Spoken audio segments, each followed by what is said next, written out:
Let's always hurry up and wait for your big break to come around ចាជម្រាបសួរបងប្អូនទាំងអស់គ្នាថ្ងៃនេះគឺខ្ញុំមានតិចនិចចាគឺតិចនិចពិសេសទៀតហើយមកបង្ហាញបងប្អូនណាចាហើយតិចនិចនោះគឺចាតិចនិចធ្វើទឹកត្រីចាបងប្អូនណាខ្លះដែលគាត់អត់ទាន់ចេះធ្វើទឹកត្រីគឺអាចសាកល្បងតាមវិធីនេះបានណាចា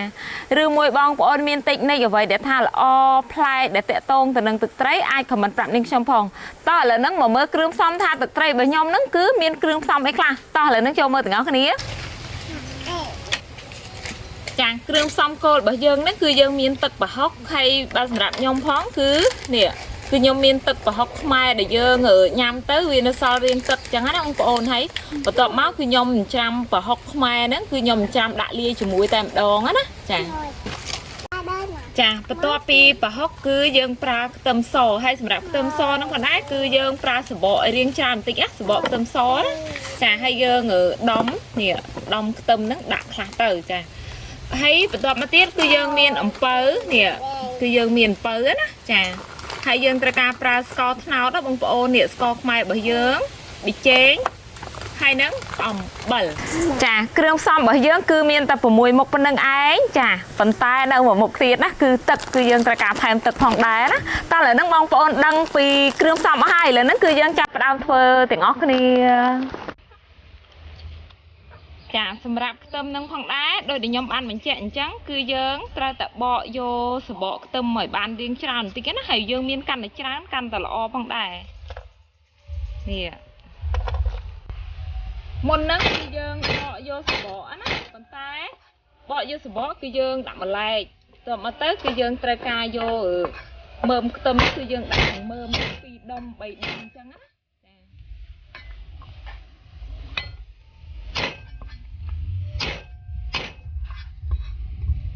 នេះចឹងមកហើយនេះសបកខ្ទឹមយើងហ្នឹងដាក់ចូលគ្នាអញ្ចឹងណាចា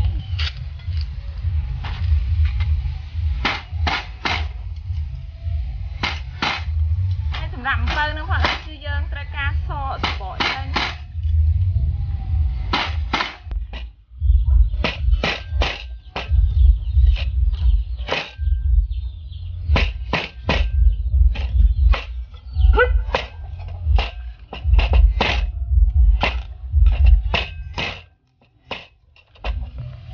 នៅពេលដែលយើងសសបកហើយគឺយើងចាប់ផ្ដើមកាត់ខ្នាំងចេញណាចាហើយបន្ទាប់មកទៀតគឺយើងពុះ3ជា4តាមការយើងគិតថាធ្វើបណ្ណាស្រួល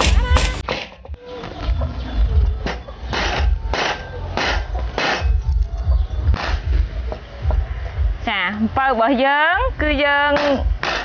កម្មវិធីរួចរាល់ហើយគឺយើងចាប់ផ្ដើមដំវារៀងបែកអញ្ចឹងណាចាដើម្បីឲ្យវាចេញជាតិធ្វើឲ្យទឹកត្រីរបស់យើងហ្នឹងគឺវាឆ្ងាញ់ហើយឈ្ងុយណា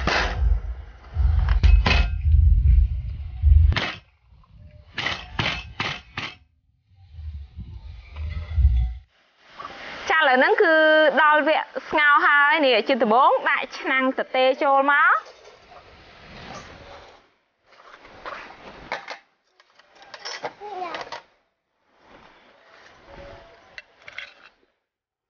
ចានៅពេលដែលឆ្នាំងរបស់យើងរៀងក្តៅ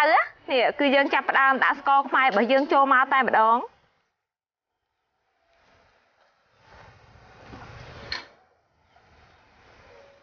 សម្រាប់ស្ករគឺយើងដាក់ឲ្យរៀងដិតបន្តិចណាចាឲ្យរៀងច្រើនបន្តិច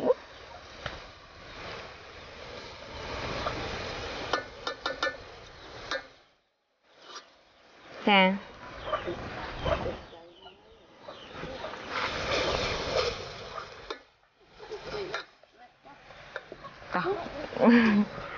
ចានៅពេលដែលយើងដាក់ស្ករហ្នឹង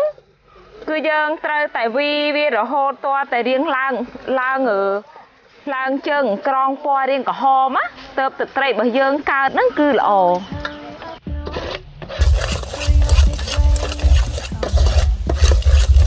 ចានៅពេលហ្នឹងស្កររបស់យើងគឺចាប់ផ្ដើមឡើងពណ៌ល្មមហើយរៀងប្រមាណប៉ុណ្ណឹងណាចាហើយយើងចាប់ផ្ដើមដាក់ខ្ tâm để dương đón lia chùi muối nâng ở bộ tâm á nè thì dương đã lia màu trắng máu hay dương bật to cá cô ở bị đinh muối á nó về để dương đại trắng cư lại là thay vì lang muối tại mà đó không còn mình to vì dương đã tâm hái chà cứ ngồi khang hái cứ dương chập đam đạo bơi trôi mau tại mà đó niệm bơi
nữ ca và học ca ấy nắng thì dân xong mày ó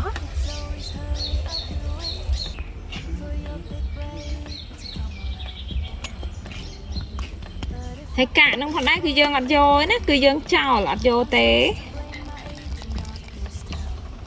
nè khơi miên cả và học khá nè rùm chùm mùi nơ ngờ cả tâm so để dân đom đạn nắng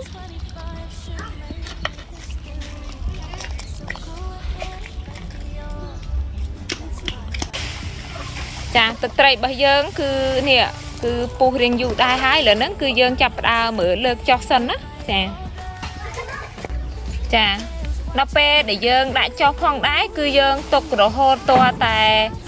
thực tế bây giờ nó vì riêng thì chả chà là nó cứ dân tục vì rồi hô to ta thì chả xanh máu chà nó pe nó thực tế để dân ngon nó cứ thì chả hái nè chả hai nó pe đã từ cha cứ vì riêng lang cram chẳng ông bồn rồi hai dương ở toàn ăn tròn dương vừa thực tế cứ chẳng ai anh chả hai nó pe đã từ cha ní cứ dương tra ca triêm xong phải đôi chia chả chẳng đây sạch môi máu và toàn máu cái trái nhá ông bồn cứ dương tra ca cái trái hai nắng cẩn nặt sạch hay cẩn nặt nắng khoảng đá cứ dương tục tài tròn thực tế ông bồn cứ dương tinh ở cần nạt sạch mùi má dương bao cái sạch đó bông ổn bao cái tràn tật á rồi hôn to tại dương cực tha ai dục mặc tròn ấy nhằm bàn á chà và tọa mà nít cứ dương tra ca miên sai đầm bay tròn chà xong để dương cứ miên tập nâng ái chà là nâng cứ dương chập đàm tròn á nâng cứ dương chập đàm đặt cái trai nó lơ chẳng đầy sạch chân á chà rồi hái dương chập đàm đã cần nát nó cứ dương trộp chùm nún pi chuồn á chà រួចហើយគឺយើងចាប់ផ្ដើមដាក់ទឹកត្រីរបស់យើងចាក់ទឹកត្រីចូលមកចាទឹកត្រីនឹងផងដែរនៅពេលដែលវាអត់តន់ត្រជាក់លក្ខណៈថាពណ៌រាងសតែនៅពេលដែលវារាងត្រជាក់គឺពណ៌វារាងឡើងក្រហមណាចាបន្ទាប់មកគឺយើងចាប់ផ្ដើមលើកត្រង់អញ្ចឹងណាចាដើម្បីឲ្យវាស្រក់ទឹកនឹង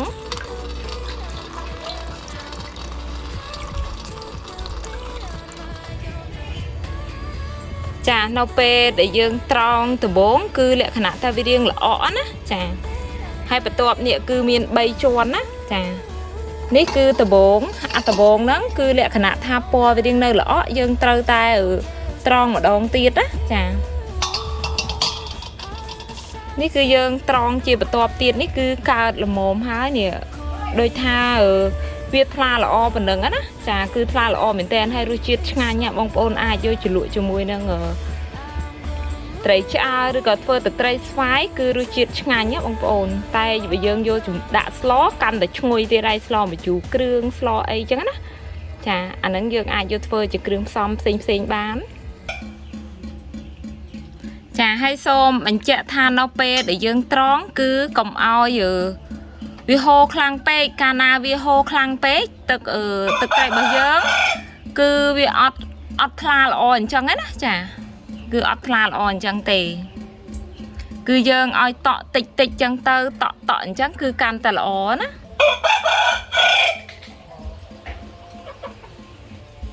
ចាវិធីនឹងផងដែរគឺវិធីបុរាណណាបងប្អូនដែលបងប្អូនដូចថានៅតាមជនបទគឺគាត់ប្រកាសជាដឹងហើយចាហើយតាមជំនាន់ម៉ែយើងហ្នឹងគឺគាត់ចូលចិត្តខ្លាំងណាគាត់ធ្វើអញ្ចឹងស្ងោរនៅពេលដែលគាត់ធ្វើត្រីធ្វើអីធ្វើប្រហុកទៅគាត់មានទឹកអំបិលដែលចេញពីត្រីដែលគាត់ផ្អាប់ទុកហ្នឹងគឺគាត់ច្រកដបច្រកអីទុកអញ្ចឹងទៅគឺគាត់ទុកធ្វើទឹកត្រីណាចាតែបើយើងអត់មានទឹកត្រីចេញពីប្រហុកហ្នឹងទេគឺយើងអាចយកប្រហុកមកធ្វើបានណាដោយវិធីដែលនាងខ្ញុំបានបង្ហាញហ្នឹងចាបដូរចានឲ្យបងប្អូនមើលណាចាដល់ពេលដែលទឹកត្រីរបស់យើងនេះគឺកើតហ្នឹងលក្ខណៈពណ៌របៀបម៉េចចឹងណាបងប្អូននេះគឺពណ៌ថ្លាល្អមែនតើណាចាគឺយើងរងចាំគឺយើងប្រើពេលយូរបងប្អូនទម្រាំតែទឹកត្រីរបស់យើងបានម្ដងណាគឺយូរមែនតើ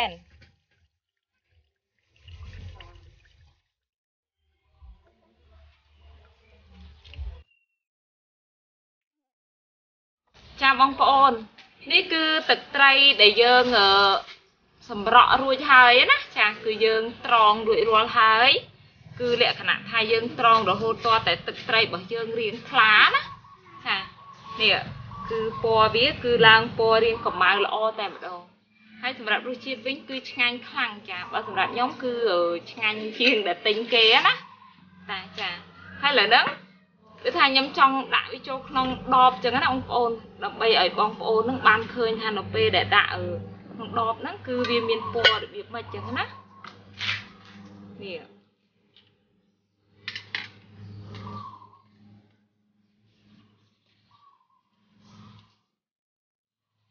អត់មានឡើងណាដល់ពេលអញ្ចឹងគឺធម្មជាតិសិតតែម្ដងណាយកស្លឹកចេកយកមកដាក់នេះដួសអញ្ចឹងណា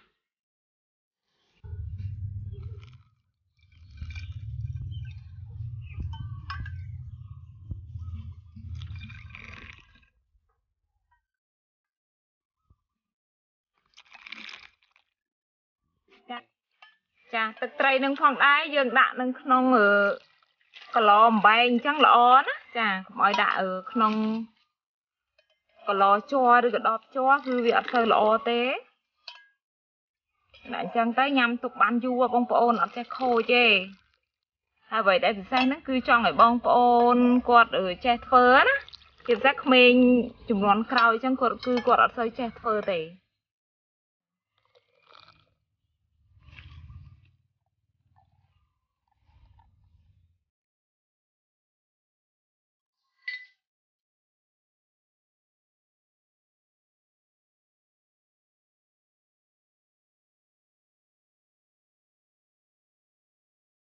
ចានៅពេលនេះដែរទឹកត្រីរបស់ខ្ញុំហ្នឹងគឺចម្រោះរួចរាល់អស់ហើយខ្ញុំច្រកដបបានចំនួន3ដបហើយនឹង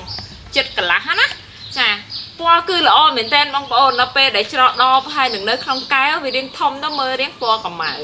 ដល់ពេលដែលខ្ញុំយកមកច្រកដាក់ដបអញ្ចឹងគឺឃើញពណ៌ហ្នឹងគឺល្អមែនតើណាគឺលក្ខណៈថាមើលទៅដូចទឹកត្រីថ្លៃគេដែរណាហើយរសជាតិគឺឆ្ងាញ់ខ្លាំងតែម្ដងចាឥឡូវសូមអរគុណបងប្អូនណាដែលតាមដានមើលវីដេអូធ្វើទឹកត្រីរបស់ខ្ញុំនេះចា